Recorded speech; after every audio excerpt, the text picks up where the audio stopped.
కేసీఆర్కు సిట్ నోటీసులు, విచారణ నేపథ్యంలో పెద్ద అంబర్పేట్లో బీఆర్ఎస్ శ్రేణులు జాతీయ రహదారిపై రాస్తారోకో నిర్వహించారు. ఈ సందర్భంగా బీఆర్ఎస్ సీనియర్ నాయకుడు, మాజీ కౌన్సిలర్ పాసం అర్చన దామోదర్ మాట్లాడుతూ, తెలంగాణ ప్రదాత కేసీఆర్పై అక్రమ కేసులను యావత్ తెలంగాణ ప్రజలు నిరసిస్తున్నారని, కేసీఆర్ను ముట్టుకుంటే తెలంగాణ అగ్నిగుండమే అవుతుందని హెచ్చరించారు.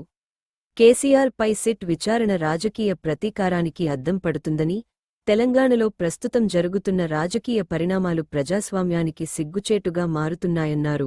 ఈ కార్యక్రమంలో బీఆర్ఎస్ శ్రేణులు భారీ సంఖ్యలో పాల్గొన్నారు.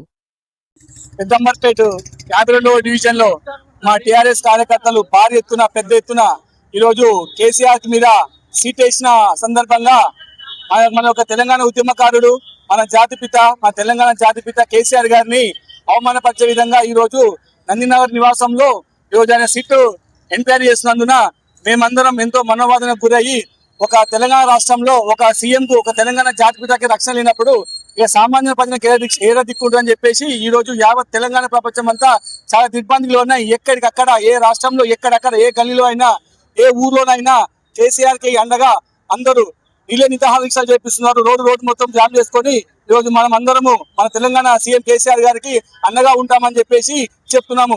ఎన్ని అరెస్టులు చేసినా, ఎన్ని దిగ్బంధాలు చేసినా కేసీఆర్, మా తెలంగాణ తెచ్చిన కేసీఆర్ ని ఏనాడు వెనకాడ పోమని చెప్పేసి ఈ యావత్ తెలంగాణ ప్రజలకి మేమందరము 51 డివిజన్ GHMC 50 డివిజన్ తరఫున మేమందరము కేసీఆర్ తో నిజాలతో జై తెలంగాణ.